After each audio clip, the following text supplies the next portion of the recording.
Okay, so we were adding and subtracting the polynomials before, and now we'll be multiplying and dividing polynomials. This is from your homework, page 349 to 351, number 17 through 25 odd, 29, 31, 39, 40, 41, 43, 48, and 50. Lots of good practice. Okay, let's take a look. First problem I'll talk about is number 17.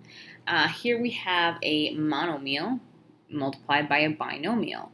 And really with all of our multiplying, we're doing a series of distribution, and this is no different. So here we're simply going to distribute the monomial to each term in the binomial. So here I have 5x squared times 6x.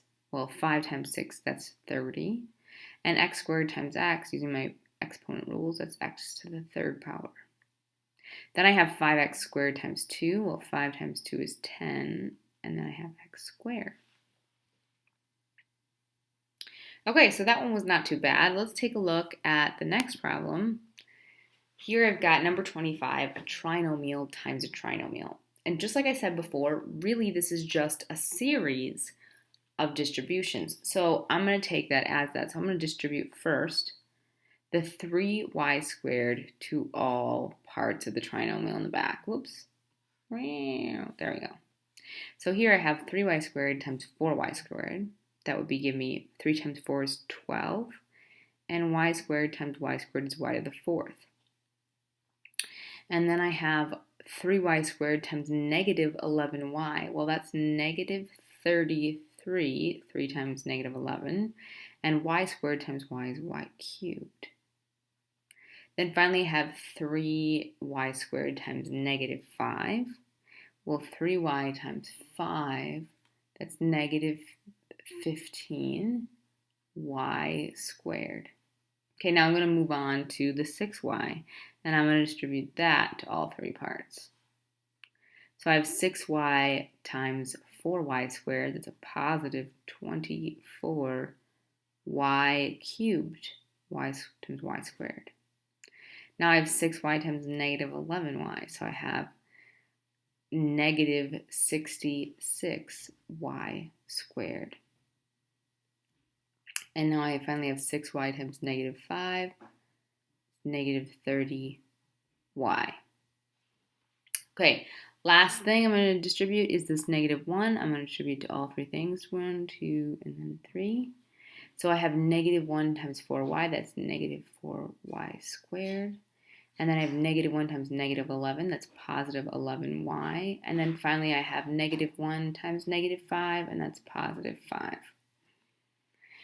Okay, so now that I've done all my distributing, it comes down to what we did before, which is adding like and subtracting like terms.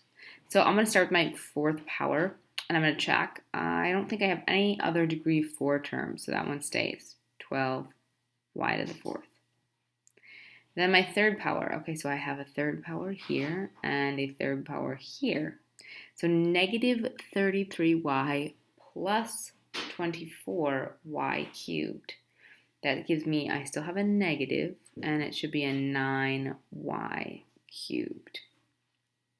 Okay, next thing, I've got squared values here. Negative 15y squared, negative 66y squared, and negative 4y squared. So let's start by adding those together. Well, negative 15 and negative 66. Well, I'm going to go even more negative. So I have 5 and 6. If I add that, that'll give me negative 71. Plus a negative 10 is negative 81. Minus 4 is negative 85. So negative 85y squared. Okay, now I'm going down to I have squared, I'm going to go down to my linears. So I have negative 30 and positive 11. So negative 30 and positive 11, that would still give me a negative, and that'll give me a negative 19y. And then lastly, I have my constant, which is here, is plus 5. So I'm going to check one more time, make sure that I have no repeating degree terms. So I have the fourth to the third squared, my linear, and then my constant. Again, if you have any questions, please see me or Mr. Daniels, and enjoy doing the rest of your homework.